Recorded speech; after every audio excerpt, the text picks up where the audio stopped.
The guy behind Cyberpunk made a Dragon Ball Z TTRPG.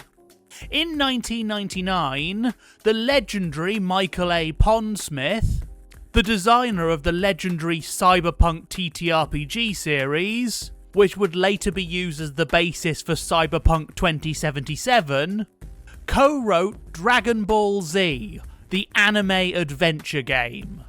The game is built on the Fuzion system.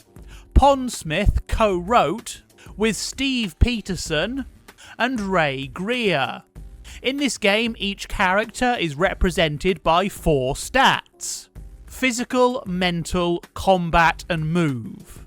Each character also has 2 other stats, defense and hits, which are calculated based on the character's physical stat.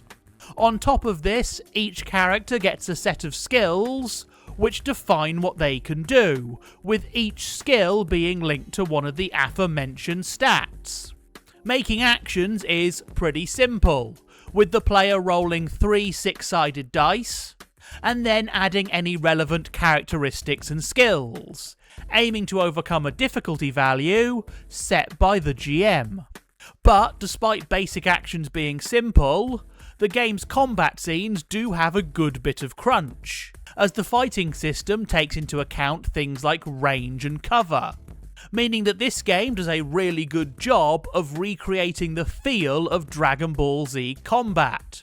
However, what made Dragon Ball Z, the anime adventure game, so cool at the time was the first half of the book.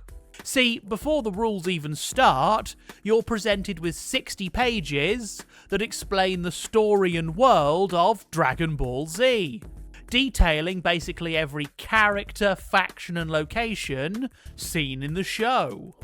Which means that this game basically doubled as a Dragon Ball Z reference book.